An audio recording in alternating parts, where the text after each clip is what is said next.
Hello everyone, কেমন আছেন সবাই? চলে আসলাম আরেকটা ব্লগ ভিডিও নিয়ে। তো সেদিন আমরা গিয়েছিলাম মাটির হাঁড়ি রেস্টুরেন্টে। বগুড়া শহরের অনেকে এটার লোকেশন জানেন, তবু আমি বলে দিচ্ছি, এটা সরকারি মুজিবুর রহমান মহিলা কলেজের একদম পাশেই। মাটির হাঁড়িতে গিয়ে আমরা কি কি খেলাম, কি করলাম, সেসব নিয়ে থাকবে আজকের ভিডিও। তো ভিডিওটা শুরু করা যাক। সেদিন আমি, তুবা, সুকন্যা এবং আমার হাজবেন্ড চলে গিয়েছিলাম মাটির হাঁড়িতে। যেহেতু অনেক অনেক ব্লগারদের ভিডিও দেখি, বাট যাওয়া হয়নি রেস্টুরেন্টটাতে, তো ভাবলাম একটু ঘুরে আসা যাক। তো আমরা রেডি হয়ে সবাই ডিনারের উদ্দেশ্যে মাটির হাঁড়িতে চলে গিয়েছিলাম।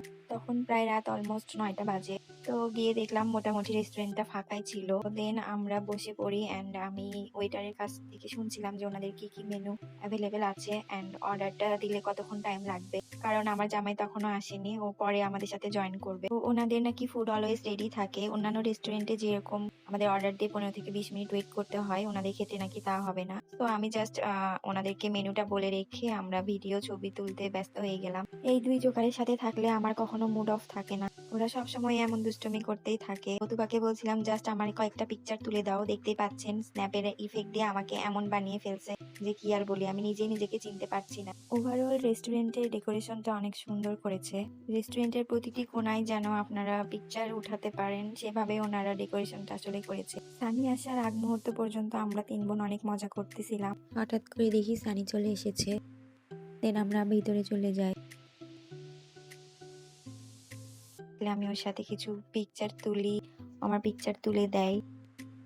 এরপরে আমাদের ফুডটা চলে আসে। ফার্স্টলি আমরা 2টা ডিশ অর্ডার করেছিলাম, যে যদি টেস্ট বেটার হয় দেন আমরা আরো অর্ডার করব। তো প্রথমে আমরা অর্ডার করেছিলাম একটা বিফ হাঁড়ি বিরিয়ানি অ্যান্ড চিকেন হাঁড়ি বিরিয়ানি। বিরিয়ানির সাথে বোরহানি না হলে আমার চলেই না, তাই আমি প্রথমে বোরহানি টেস্ট করে নিচ্ছিলাম, আর বেশ ভালো ছিল। তো যাই হোক, এক্সপেক্টেড ছিল যে মাটির হাঁড়িতে হয়তো খাবার দিবে, তো সেটার কোনোটাই হয়নি। আপনারা দেখতেই পাচ্ছেন স্টিলের হাঁড়িতে ওনারা দিয়েছে। তো তাহলে মাটির হাঁড়ি নাম দিয়ে কি হলো আমি বুঝলাম না। শুধু নাম করা কন্টেন্ট ক্রিয়েটরদের জন্যই কি মাটির হাঁড়ি বরাদ্দ থাকে? দেন আমরা খাবার শুরু করলাম। খাবারের টেস্ট আলহামদুলিল্লাহ অনেক ভালো ছিল। একদম বলা যায় প্রাইস অর্থি। আপনার একটা টাকাও বিফলে যাবে না। ওনাদের খাবারের টেস্ট এতটাই বেটার। মাটির হাঁড়িতে খেতে দেয়নি বলে একটু মন খারাপ ছিল যদিও, বাট ওনাদের খাবারের কোয়ালিটি ভালো হওয়ায় মনটা ভালো হয়ে গেছে। তো আমরা পরবর্তীতে আরো 2টা ডিশ অর্ডার করি। সেকেন্ড টাইমে আমরা অর্ডার করি একটা চিকেন হাঁড়ি বিরিয়ানি এবং বিফ হাঁড়ি খিচুড়ি। আমার ওভারঅল চিকেন হাঁড়ি বিরিয়ানিটা এবং খিচুড়িটা অনেক বেশি ভালো লেগেছে।